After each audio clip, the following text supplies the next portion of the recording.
بسم اللہ والصلاۃ والسلام علی رسول اللہ۔ ایک سوال ہمارے پاس آ گئی، جو روافظ ہیں شیعہ، وہ کہتے ہیں کہ ام المومنین حضرت عائشہ صدیقہ رضی اللہ تعالیٰ عنہ نے بھی ماتم کیا۔ اس حوالے سے وہ حدیث کے طور دلیل کے طور پر حدیث پیش کرتے ہیں۔ مسند احمد بن حنبل جلد نمبر 9 میں حدیث موجود ہے۔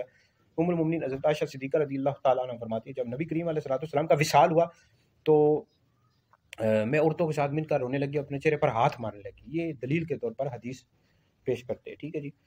لیکن سب سے بڑی بات یہ ہے کہ یہ بخاری میں بھی حدیث موجود ہے، مسلم شریف میں موجود ہے کہ ام المومنین حضرت عائشہ صدیقہ رضی اللہ تعالیٰ عنہ کی یہ بہت بڑی فضیلت ہے کہ نبی کریم علیہ الصلوۃ والسلام کا وصال آپ کے حجرے میں، آپ کے کمرے میں ہوا، اور آپ کے ام المومنین حضرت عائشہ صدیقہ رضی اللہ تعالیٰ عنہ کے سینے سے حضور علیہ السلام ٹیک لگائے ہوئے تھے جب آپ کا وصال ہوا۔ تو یہ آپ کی بہت بڑی فضیلت ہے، بہت بڑا مرتبہ ہے، بہت بڑی شان ہے، ٹھیک ہے جی۔ اور نبی کریم علیہ الصلوۃ والسلام کی قبر مبارک بھی یہ ام المومنین عائشہ صدیقہ رضی اللہ تعالیٰ عنہ کے حجرہ میں بنی ہے، ٹھیک ہے جی۔ اور ساتھ ابو بکر صدیق رضی اللہ تعالیٰ عنہ قبر ہے، اور ساتھ حضرت عمر بن خطاب رضی اللہ تعالیٰ عنہ کی قبر ہے۔ یہ تو آپ کی بہت بڑی شان ہے، فضیلت ہے۔ باقی جو روافظ شیعہ کہتے ہیں کہ وہ اپنے چہرے پر ہاتھ مارنے لگی، بھائی یہ ان کا اپنا عمل تھا۔ حالانکہ بخاری میں بھی حدیث موجود ہے، مسلم شریف میں بھی حدیث موجود ہے۔ نبی کریم علیہ السلام نے فرمایا کہ جو شخص مصیبت کے وقت رخسار پیٹے، گریبان پھاڑے اور جاہلانہ انداز میں چیختا چلاتا ہے، وہ ہم میں سے نہیں ہے۔ تو دیکھو نبی کریم علیہ السلام نے یہ چیخنے چلانے سے، گریبان پھاڑنے سے، مصیبت کے وقت یا فوتگی کے وقت لوگ اس طرح کرتے ہیں، وویلا کرتے ہیں، بین کرتے ہیں، پیٹتے ہیں، تو یہ ناجائز ہے، ہم اس پر بے شمار حدیث موجود ہے، ٹھیک ہے جی۔ تو اس کی ہرگز بھی اجازت نہیں ہے، اور یہ ام المومنین عائشہ صدیقہ رضی اللہ تعالیٰ عنہ کا اپنا عمل ہے، ٹھیک ہے جی۔ لیکن احادیث جو ہیں وہ تو اس سے منع کر رہی ہیں، نبی کریم علیہ السلام خود منع کر رہے ہیں، ٹھیک ہے جی۔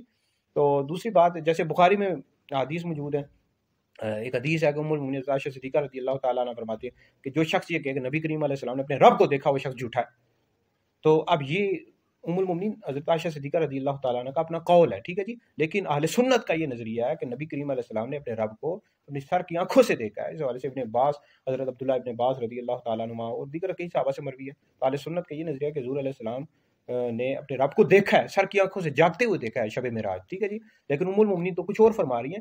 تو پتہ لگا کہ ام المومنین کا یہ اپنا ایک فعل تھا، اپنا ایک عمل تھا کہ وہ اپنے چہرے پر ہاتھ مارنے لگی۔ اور اس میں یہ ہے کہ اس وقت ام المومنین خود فرماتی کہ میں نو عمر تھی، مطلب کم عمر تھی، ٹھیک ہے جی۔ تو یہ حجت نہیں بن سکتا جی۔ نبی کریم علیہ الصلوۃ والسلام کی جو حدیث ہے حجت ہے کہ آپ نے خود فرمایا کہ جو شخص مصیبت کے وقت گریبان پھاڑے یا اس طرح رخسار پیٹے، جاہلانہ انداز میں چیخے چلا، وہ ہم میں سے نہیں ہے۔ تو یہ وویلا پیٹنا، بین کرنا، یہ مصیبت کے وقت جو وفات کا وقت یہ سب حرام ہے، ٹھیک ہے، اس کی ہرگز بھی اجازت نہیں ہے۔ بہرحال شیعہ جو ہیں اس حوالے سے دلیل کے طور پر حدیث لاتے، کہتے ہیں کہ ہم اسی وجہ سے ہم بھی ماتم کرتے ہیں کہ دیکھو ام المومنین نے بھی ماتم کیا۔ تو بھائی یہ حجت نہیں بن سکتا۔ حضور علیہ الصلوۃ والسلام کا جو اپنا فرمان ہے اس حوالے سے، ماتم کے حوالے سے، بین پیٹنے کے حوالے سے، وہ حجت ہے جو میں نے ابھی پیش کر دی حدیث۔